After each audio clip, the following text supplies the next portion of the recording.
My ex-girlfriend stalked me across state after I caught her cheating with a coworker, so I got a restraining order but she violated it and followed me.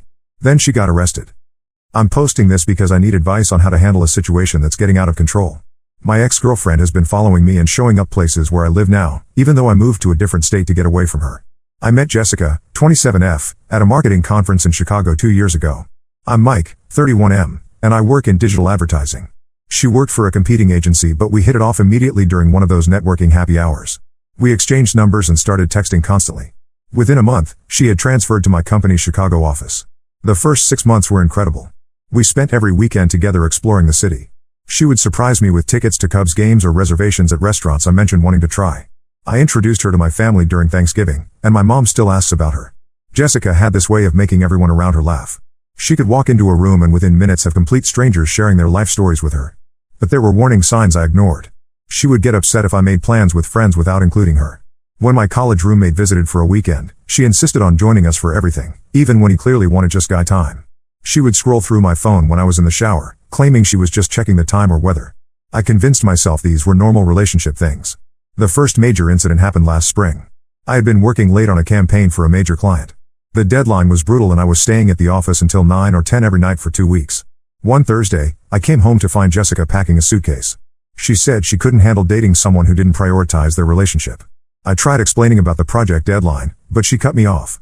She said I was making excuses and that if I really cared about us, I would find a way to balance work better. Then she did something that still makes my stomach turn. She called my boss the next morning and told him that our relationship was affecting my work performance and that I had been distracted and making mistakes on the campaign. She claimed she was concerned about my well-being and thought maybe I needed a mental health break. My boss called me into his office that afternoon. He didn't fire me, but he made it clear that my personal life needed to stay out of the workplace. I had to work twice as hard for the next month to prove I was still reliable. When I confronted Jessica about the phone call, she denied it at first. Then she said she was trying to help me because I was clearly overwhelmed. We had a huge fight and she moved out of my apartment that weekend. I thought it was over. But 3 weeks later, she showed up at my office with coffee and bagels from my favorite place. She apologized and said she had been scared of losing me and reacted poorly. She cried and admitted she had trust issues from her previous relationship where her ex had cheated on her with a coworker. She promised she would never interfere with my job again. Like an idiot, I believed her. We got back together in June. For the next 8 months, things seemed stable. We moved in together in August. She stopped checking my phone and gave me space when I needed to work late. We started talking about getting married and maybe buying a house outside the city. I even looked at engagement rings online and started saving money for a down payment. Then in February, everything fell apart again. I had been working on a huge presentation for a potential client. The account would have been worth millions to our agency. I was staying late every night and working weekends to make sure everything was perfect. Jessica seemed understanding at first. She would bring me dinner at the office and wait while I finished up. But after 3 weeks of this schedule, she started complaining that I was neglecting her. She said I cared more about work than our relationship. I tried explaining that this was temporary and that landing this client could lead to a promotion that would benefit both of us. She would nod and seem to agree, but then an hour later she would bring it up again. One night, I came home around 11 to find her on the couch with a bottle of wine, scrolling through her phone. She looked up and said she had been thinking about our future and wasn't sure we wanted the same things. I sat down next to her and asked what she meant. She said she felt like she was competing with my career for my attention and that maybe we should take a break to figure things out. I was confused because just the week before, she had been talking about visiting her parents for Easter and wanted me to come with her. I asked if this was about my work schedule and promised that things would go back to normal after the presentation. She shook her head and said it was bigger than that. She needed space to think about what she wanted from a relationship. The next morning, I noticed she had been texting someone constantly. Every time I walked into the room, she would flip her phone over or close the messaging app. When I asked about it, she said it was just her sister helping her work through some things. But I had met her sister multiple times and knew she lived in Portland and worked nights as a nurse. It seemed unlikely they would be texting at 10 in the morning on a Tuesday. I probably should have pushed the issue, but I was focused on finishing my presentation. The client meeting was scheduled for the following Friday, and I knew I couldn't afford any distractions. I figured we would work through whatever was bothering her after I landed the account. The presentation went well. The client seemed impressed and said they would have a decision by the end of the month. I was relieved and ready to focus on fixing things with Jessica. But when I got home that night, she wasn't there. Her clothes were gone from our closet and she had taken her bathroom stuff. There was a note on the kitchen counter saying she needed more time to think and would be staying with a friend. I called her multiple times over the next few days, but she didn't answer. Finally, she texted me saying she wasn't ready to talk and asked me to give her space. I was frustrated but decided to respect her wishes. I figured she would come around once she realized how much she missed what we had. 2 weeks later, my coworker David mentioned seeing Jessica at a restaurant downtown with some guy he didn't recognize. He said they seemed pretty cozy and were holding hands across the table. When I asked him to describe the guy, it sounded like Mark, someone Jessica had mentioned working with on a few projects. She had talked about him several times over the past month, always mentioning how funny he was or how he had helped her with something at work. I decided to drive by her office building during lunch to see if I could spot them together. I felt stupid doing it, but I needed to know what was going on. Sure enough, I saw them walking out of the building together, laughing about something. She had her hand on his arm and they got into his car together. That night, I texted Jessica asking if we could meet to talk. She agreed and suggested meeting at the coffee shop where we had our first official date. I thought maybe that was a good sign. When I got there, she was already sitting at a corner table with 2 cups of coffee. She looked nervous and kept fidgeting with her bracelet. I sat down and asked her directly if she was seeing someone else. She denied it at first, then admitted she had been spending time with Mark but insisted it was just as friends. She said he was helping her figure out what she wanted from her life and from relationships. I told her I had seen them together and that it didn't look like friendship to me. She got defensive and said I was being paranoid and controlling. She claimed that my accusation proved we weren't right for each other because I didn't trust her. She said Mark made her feel appreciated and valued in a way that I didn't. I asked her if she had been planning this whole break so she could explore things with Mark without technically cheating. She got upset and said I was twisting everything around. She insisted she hadn't done anything wrong because we were on a break and she was allowed to talk to other people. I told her that maybe she was right and we weren't compatible. I said I needed someone who would communicate with me when they were having doubts instead of manufacturing a crisis and using it as an excuse to test drive a replacement. She started crying and said that wasn't what happened, but I had already made up my mind. I told her I was done and walked out of the coffee shop. She followed me to my car and kept apologizing, saying she had made a mistake and wanted to work things out. I drove home and blocked her number. The next few weeks were rough. I kept expecting her to show up at my apartment or at work, but she didn't. My friend Tom told me she had been asking mutual friends about me and seemed genuinely upset that I wouldn't talk to her. Part of me wondered if I had been too harsh, but then I would remember how she had been texting Mark while telling me she needed space to think about us. In April, I got an offer to transfer to our Austin office. The position came with a raise and would put me in charge of a small team. I had been hoping for a management opportunity for years. I also knew it would give me a fresh start away from all the memories of Jessica. I accepted the offer and put in my notice at the Chicago office. I used the money I had been saving for an engagement ring and house down payment to move to Austin and get set up in a new apartment. It felt good to have a purpose for that money instead of it just sitting in my savings account reminding me of plans that would never happen. Update 1: I thought moving to Austin would be the end of my Jessica drama, but I was wrong. Things have gotten much weirder and I'm starting to get concerned about her behavior. About a week after I moved, my friend Tom called me from Chicago. He said Jessica had been asking him a lot of questions about my move. She wanted to know which company office I was working at, where I was living, and if I was dating anyone new. Tom said he didn't give her any specific information, but he was worried about why she was so interested in my life after I had made it clear I didn't want to stay in touch. I told Tom not to worry about it and asked him not to share any details about my life with her if she asked again. I figured she was probably just curious and would lose interest once she realized I was serious about cutting contact.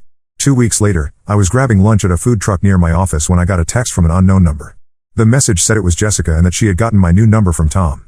She said she had been thinking about me and hoped I was settling in well in Austin. She asked if we could talk sometime soon because she had some things she wanted to explain. I was annoyed that Tom had given her my number after I specifically asked him not to share information about me. When I called him, he swore he hadn't given it to her. He said she must have gotten it some other way.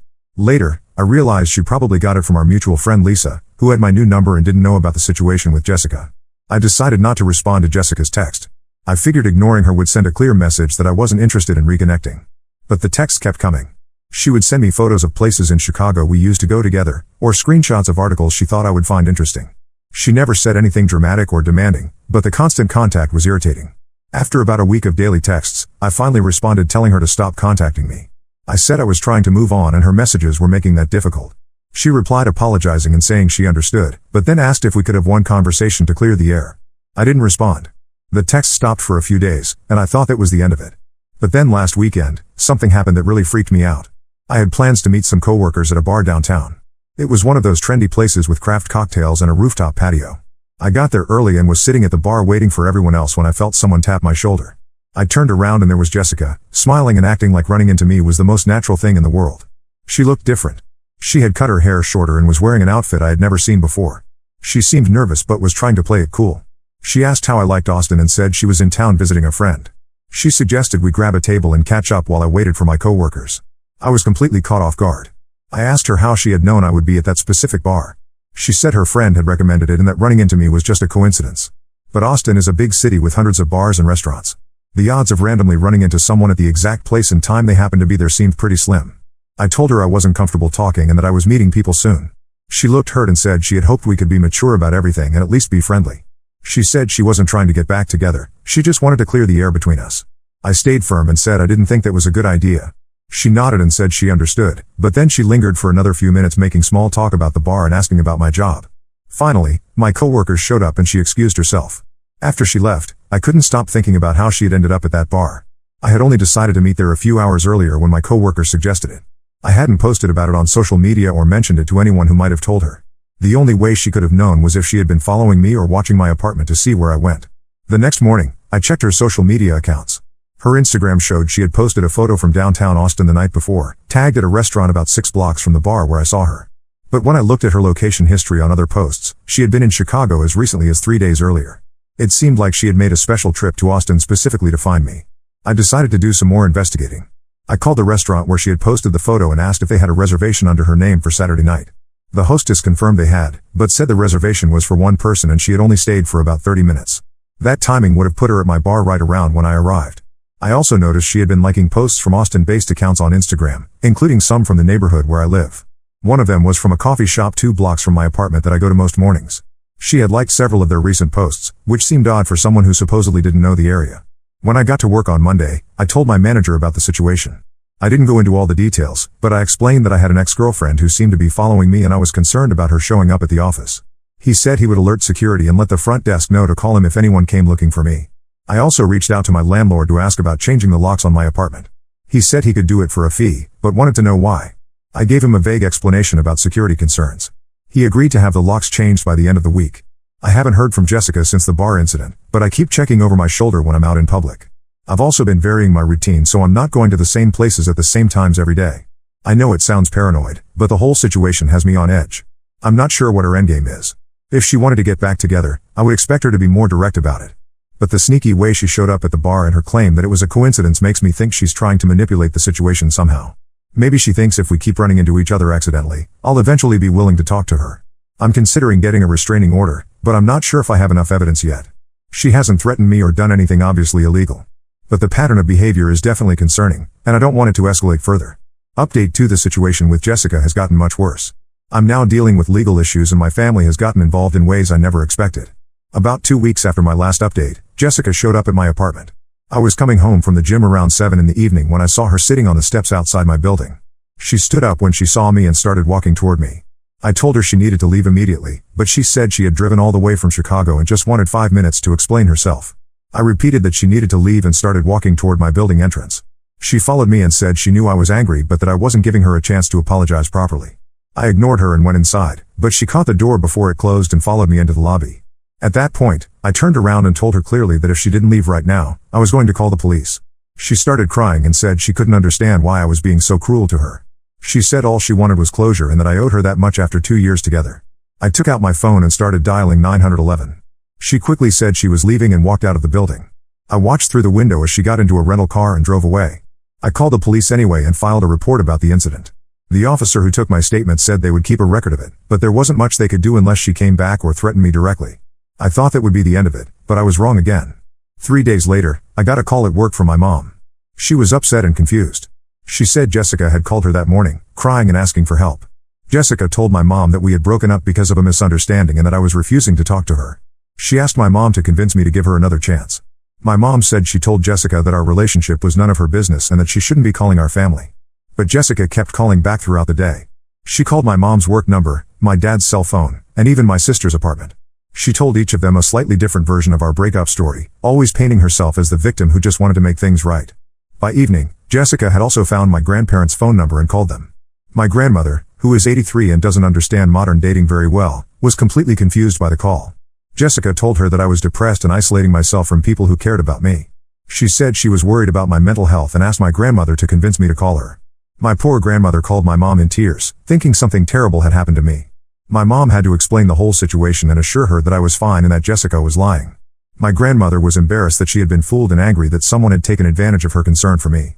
I was furious when my mom told me about the phone calls. Involving my family, especially my elderly grandparents, crossed a line that I hadn't even known existed. I called the police in Austin and asked about getting a restraining order. They said the phone calls to my family could be considered harassment and that I had enough evidence to apply for a protective order. I spent the next day gathering documentation. I printed out screenshots of all her texts, wrote down dates and details of every time she had contacted me or shown up somewhere I was, and got statements from my family members about the phone calls. I also called Tom in Chicago and asked him to write down everything Jessica had said to him about me. When I submitted the paperwork for the protective order, I also found out some disturbing information. The clerk who processed my application mentioned that Jessica had been in the courthouse the week before, asking questions about how to find someone's address and workplace if you only knew their name and what city they lived in. She had claimed she was trying to locate an old friend, but the clerk remembered her because she had been very persistent and seemed upset when she was told that information wasn't public record.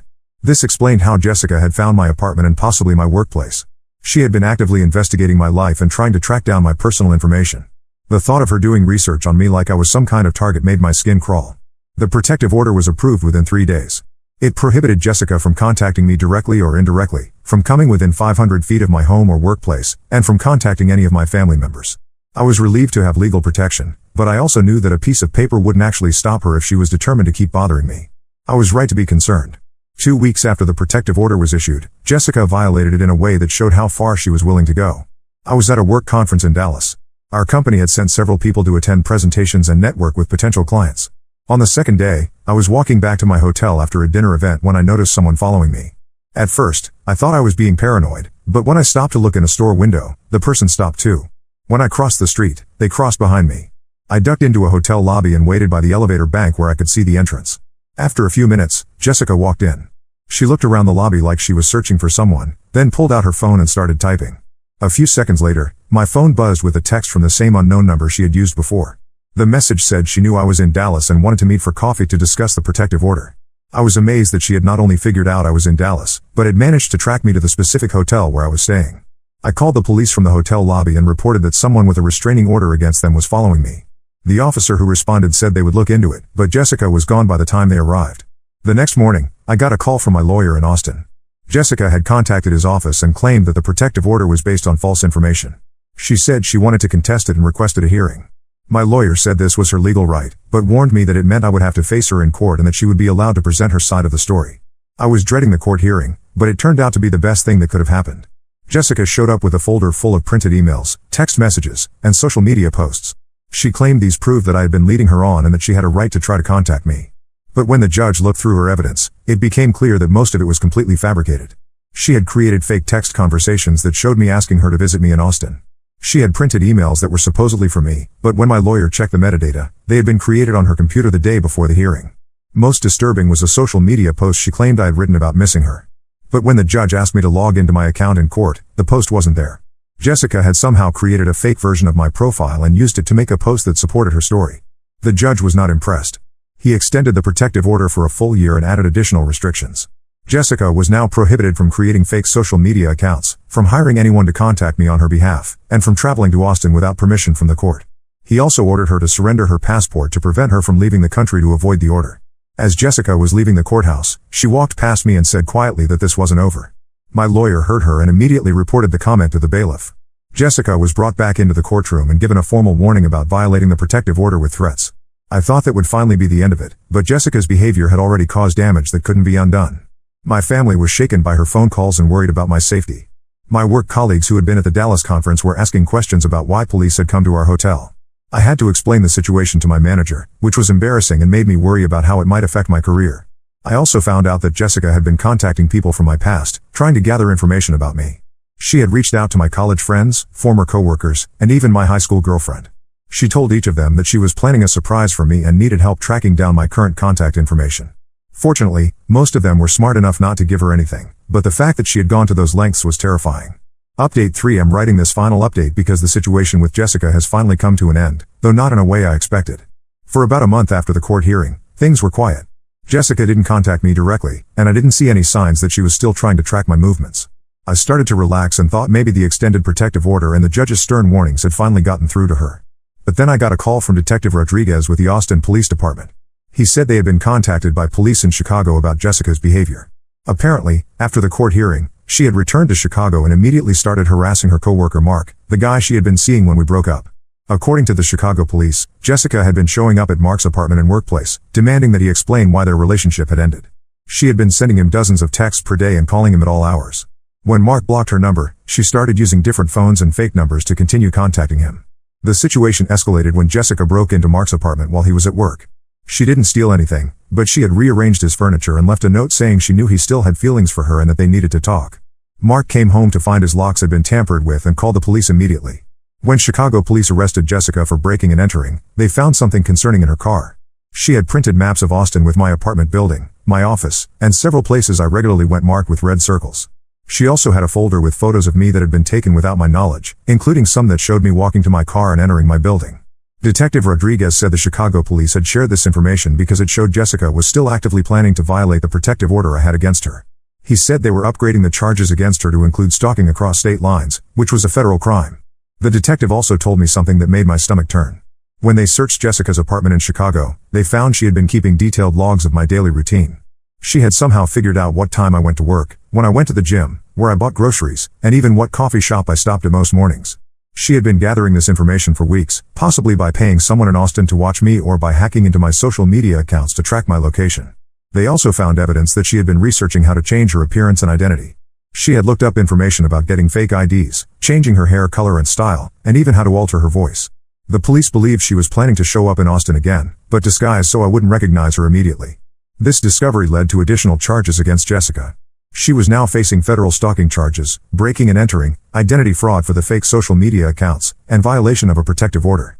Her lawyer tried to argue that she was having a mental health crisis and needed treatment rather than jail time, but the judge wasn't sympathetic given the extensive evidence of premeditation. Jessica was sentenced to 18 months in federal prison, followed by 3 years of supervised probation.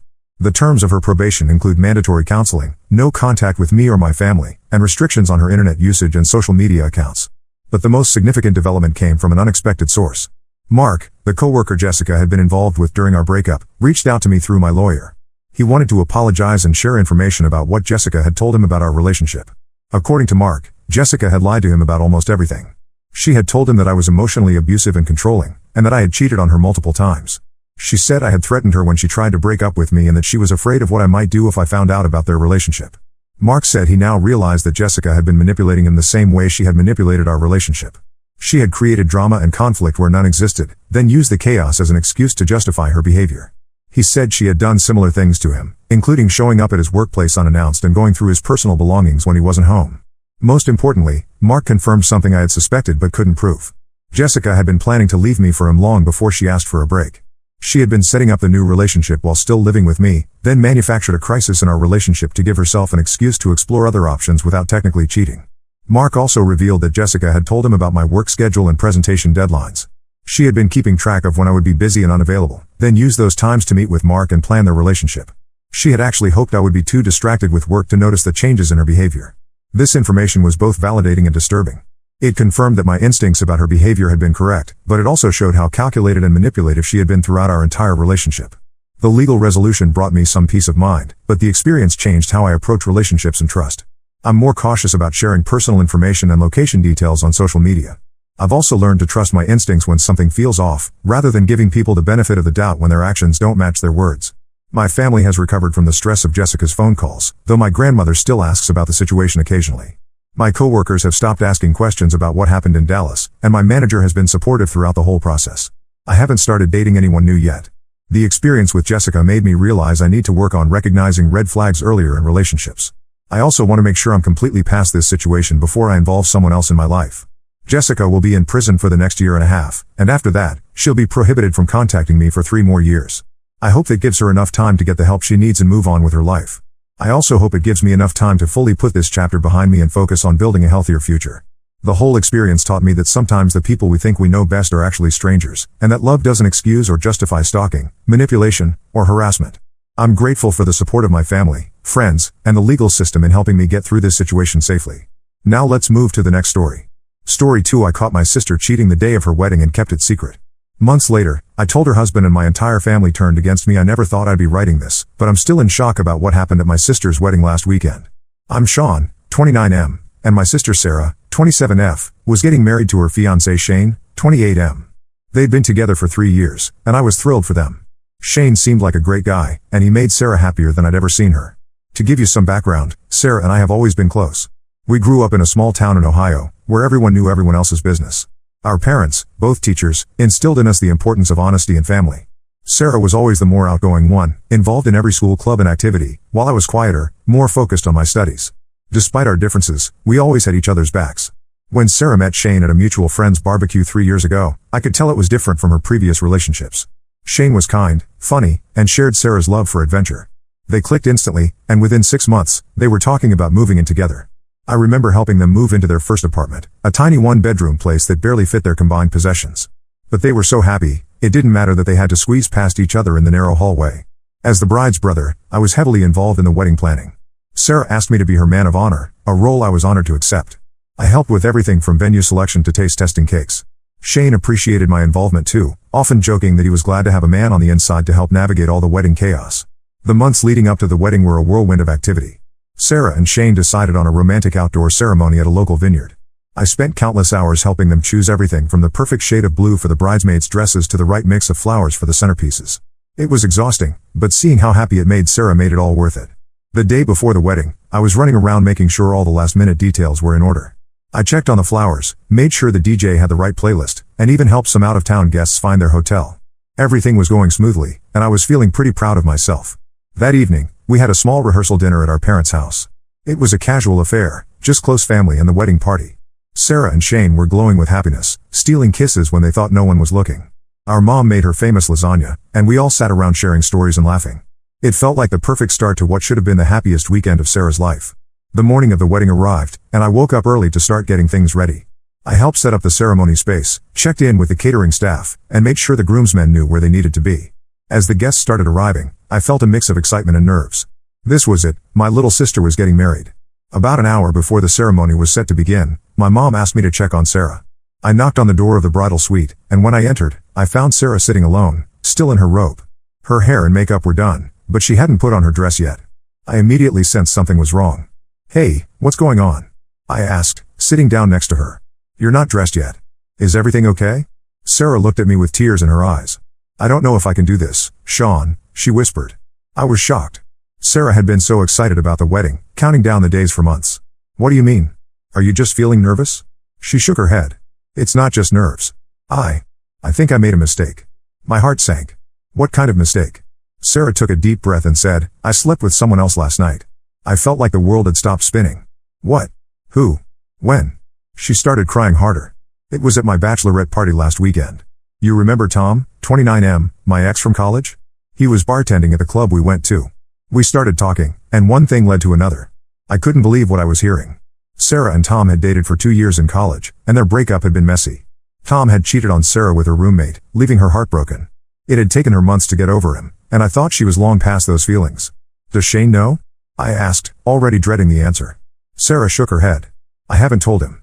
I don't know what to do, Sean. I love Shane, I really do. But seeing Tom brought back all these old feelings, and I'm so confused." I sat there in stunned silence, trying to process everything. Part of me wanted to tell Shane immediately, he deserved to know the truth before marrying Sarah. But another part of me hesitated. There were 200 guests out there, waiting for a wedding. Shane's family had flown in from across the country. Could I really blow everything up moments before the ceremony? "Sarah, you have to tell Shane," I finally said. "He needs to know before he marries you." She grabbed my arm, panic in her eyes. "No. Please, Sean, I can't. Not now. I'll tell him after the honeymoon, I promise. I just need some time to figure things out." I shook my head. "This isn't right, Sarah. Shane deserves to know. Please," she begged. "Just give me a few days. I'll sort everything out, I swear. Don't ruin this day for everyone." I stood up, conflicted. "I need some air," I muttered, heading for the door. As I stepped into the hallway, I nearly ran into Shane. He was grinning from ear to ear, looking handsome in his tuxedo. "Hey, man," he said, clapping me on the shoulder. "How's my bride doing? Is she ready?" I froze, not knowing what to say. Shane's happy face made my stomach churn with guilt. How could I destroy his world just minutes before he was supposed to say I do? In that moment, I made a decision I'm not sure I'll ever forgive myself for. I forced a smile and said, "She's just finishing up. Wedding day jitters, you know?" Shane laughed. "Tell her to hurry up. I can't wait to marry her." As he walked away, I felt like the worst brother, and the worst friend, in the world. The ceremony started, and I watched as Sarah walked down the aisle, a forced smile on her face. Shane beamed at her, completely unaware of the betrayal. They said their vows, exchanged rings, and were pronounced husband and wife. Throughout the reception, I could barely eat or drink. Every time I saw Shane's happy face, I felt sick to my stomach. I kept thinking about all the times Shane had confided in me about how much he loved Sarah, how he couldn't wait to start their life together. And now, I was complicit in this massive lie. As the best man, I had to give a speech. I stood up, my hands shaking as I held the microphone. I looked out at the crowd, at Shane's beaming face, at Sarah's forced smile, and I felt like a fraud. I managed to get through the speech, talking about love and commitment, all the while knowing the truth that could shatter everything. The rest of the reception passed in a blur. I danced with Sarah during the sibling dance, and I could feel how tense she was. "Are you okay?" I whispered. She just nodded, her eyes avoiding mine. It's been a week now, and Sarah and Shane are on their honeymoon. As far as I know, she still hasn't told him the truth. I'm torn between loyalty to my sister and feeling like Shane deserves to know. Should I have stopped the wedding? Should I tell Shane now? I don't know what to do, and the guilt is eating me alive. Every time my phone rings, I jump, thinking it might be Sarah finally coming clean, or Shane calling to confront me. I can't sleep, I can't eat. I keep replaying that moment in the bridal suite, wondering what would have happened if I had made a different choice. I know our parents would be devastated if they knew. They raised us to be honest, to do the right thing. What would they think if they knew I had helped Sarah keep this secret? I'm at a loss. Do I continue to keep this secret and hope Sarah eventually tells Shane the truth?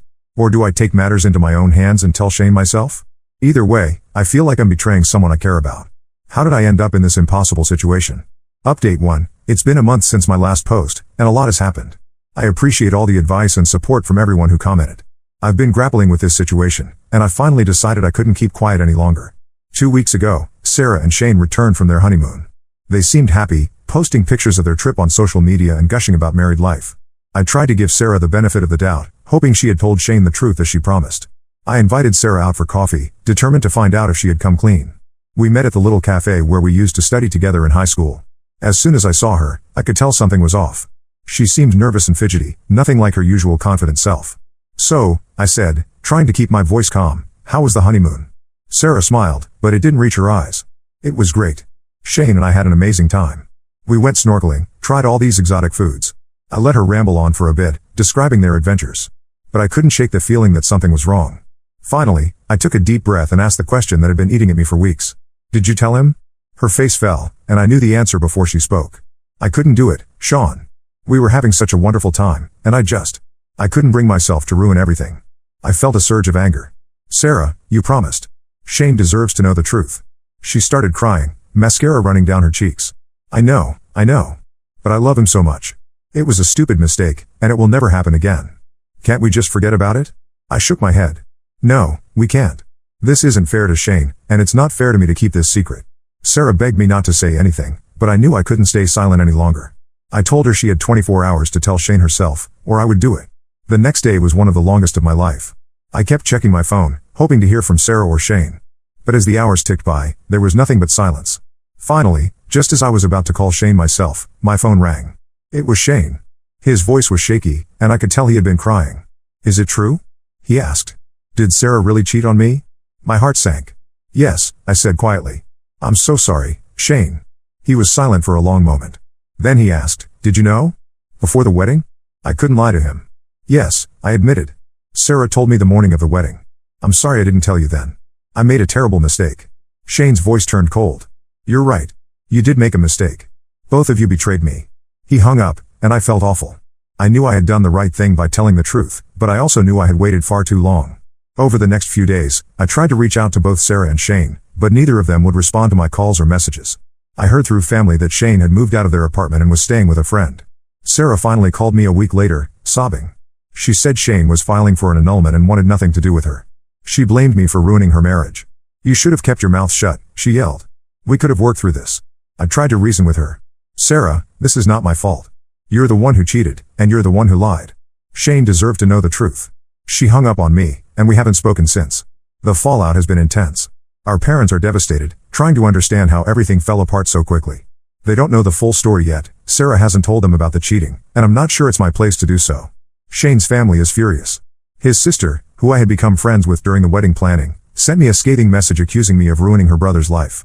I wanted to explain, to tell her that I was just trying to do the right thing, but I knew it wouldn't make a difference.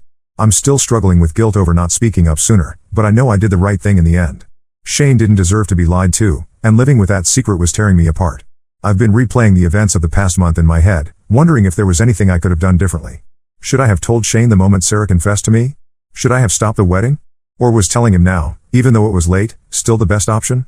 I'm giving both Sarah and Shane space right now, but I hope that eventually, they'll both be able to forgive me for my part in this mess. I know it might take a long time, if it happens at all, but I have to believe that honesty will win out in the end. In the meantime, I'm trying to focus on work and my own life. It's hard, knowing that my relationship with my sister might never be the same, and that I've lost a friend in Shane. But I'm trying to remind myself that I ultimately did the right thing, even if it doesn't feel like it right now. Update 2. It's been 3 months since my last update, and things have only gotten more complicated.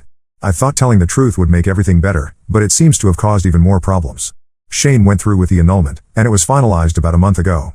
He's cut off all contact with our family, which I understand. Sarah is devastated and has been staying with our parents. She's still not speaking to me, blaming me for the end of her marriage. What I didn't expect was the fallout with the rest of our family. When everything came out, opinions were split. Our parents were initially angry with Sarah for cheating, but now they're upset with me for airing our dirty laundry and destroying Sarah's chance at happiness. Our extended family is divided too.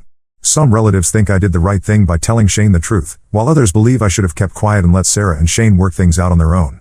It's brought up old family tensions and rivalries that I thought were long buried. Last week, things came to a head at a family dinner. I hadn't planned on going, but our mom insisted, saying we needed to work things out as a family. It was incredibly awkward from the moment I arrived. Sarah wouldn't even look at me, and our parents were clearly walking on eggshells. The tension in the room was palpable as we sat down to eat. I could feel everyone's eyes on me, judging, questioning. Sarah sat at the opposite end of the table, her eyes red-rimmed and puffy. She looked like she hadn't been sleeping well, and a pang of guilt hit me. Even though I knew I had done the right thing, seeing her so broken was hard. About halfway through dinner, our Aunt Linda, 52F, brought up the elephant in the room. I think it's time we all talked about what happened, she said, putting down her fork. Sean, don't you think you owe your sister an apology? I was shocked.